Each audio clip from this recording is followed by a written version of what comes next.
उधर आम आदमी पार्टी के राज सभा सांसद राघव चड्ढा ने राज सभा के सस्पेंशन नोटिस दिता है। किसानों के मुद्दे ते चर्चा करने की मंग राघव चड्ढा ने की।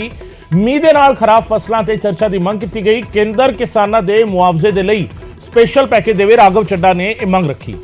मीह और गड़ेमारी करके वड्डा नुकसान होया, राघव चड्ढा ने यह गल कही तो राज सभा के सस्पेंशन नोटिस दिता ते नाल ही यह मंग की कि मीह के नाल जिहड़ियां फसलां खराब हुई ने किसानों दियां उस ते चर्चा की जाए। हाल फिलहाल दे विच कुदरती करोपी का सामना किसानों को सब तो वध करना पिया, खास करके उत्तर भारत के वख-वख सूबों के विच मीह की वजह करके किसानों की फसल नुकसानी गई है। तैयार हुई फसल जिहड़ी है उसका नुकसान होया है। जिहड़ी फसल इस वेले तक मंडियां में आ जानी चाहिए सी, वो खेतों में भी सी और किसानों का नुकसान होया। इसे ते चर्चा करने के लिए राज सभा दे विच सस्पेंशन नोटिस राघव चड्ढा दे वल्लों दिता गया।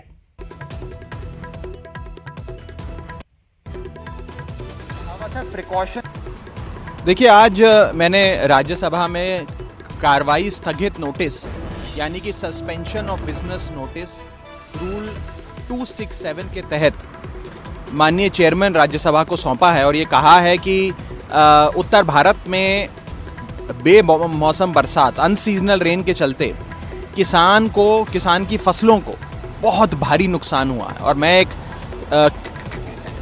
किसानी प्रधान सूबे का प्रतिनिधित्व राज्यसभा में करता हूं, पंजाब से आता हूं और मेरे सूबे में पंजाब में खास तौर पे इस अनसीजनल रेन के चलते बहुत सारा फसलें क्रॉप डैमेज पंजाब में देखा जा रहा है।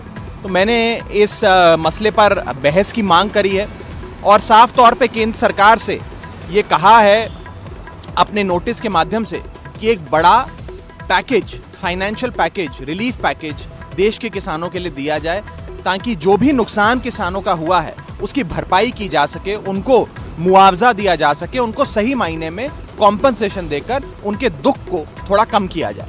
देखिए, इस देश में भारतीय जनता पार्टी लगातार ये प्रयास कर रही है कि भारत देश को एक ऑपोजिशन लेस कंट्री बना दिया जाए, यानी कि विपक्ष मुक्त देश बना दिया जाए। इस देश से अगर विपक्ष खत्म हो जाएगा तो लोकतंत्र खत्म हो जाएगा। विपक्ष केवल राजनीतिक विपक्ष नहीं है, विपक्ष देश की जनता का सहारा है, देश की जनता का वो मजबूत औजार है जिस औजार के जरिए देश की जनता सरकार की जवाबदेही तय करती है।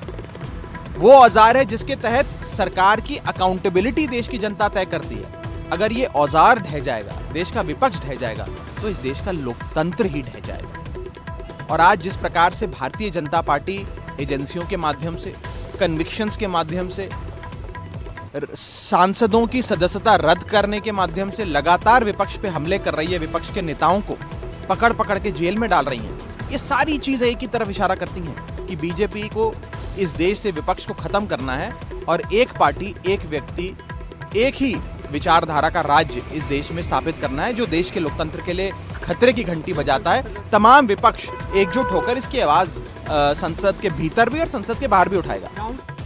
क्रिमिनल डेफेमेशन कानून का जिस हिसाब से दुरुपयोग भारतीय जनता पार्टी कर रही है, ये आज से पहले कभी नहीं देखा गया। और क्रिमिनल डेफेमेशन में शायद पहली बार ही किसी को हाईएस्ट इम्प्रिजनमेंट का जो सेंटेंस का जो जिक्र कानून में किया गया है वो दिया जाता है। एक ऐसे केस में दिया जाता है जिसमें कंप्लेनेंट अग्रीव्ड पार्टी भी नहीं है। एक ऐसी स्थिति में दिया जाता है जहां समरी ट्रायल किया जाता है। एक ऐसे परिपेक्ष में किया जाता है जहां मकसद सिर्फ यह है कि राहुल गांधी की सदस्यता को रद्द किया जाए। ये सारी चीजें एक ही दिशा की ओर हम सबका ध्यान आकर्षित करती हैं कि भारतीय जनता पार्टी भारत देश को विपक्ष मुक्त बनाना चाहती है। हमारे लाखों मतभेद हैं कांग्रेस से, हम कोई राहुल गांधी या कांग्रेस पार्टी के हितैषी नहीं है। हमारी विचारधाराएं भिन्न भिन्न है, हमारे मनभेद और मतभेद दोनों हैं, लेकिन हम सब लोग देश के लोकतंत्र के हिमायती हैं, देश के लोकतंत्र को बचाना चाहते हैं। We are all democrats at heart. और इसीलिए अगर लोकतंत्र पे प्रहार होगा, विपक्ष पे गैर कानूनी प्रहार होगा, एक ही मकसद से कि भारत को विपक्ष मुक्त बनाया जाए, तो सारे लोग इकट्ठे होंगे और विपक्ष नहीं, देश की जनता इकट्ठी होगी और अपनी आवाज बुलंद करेगी।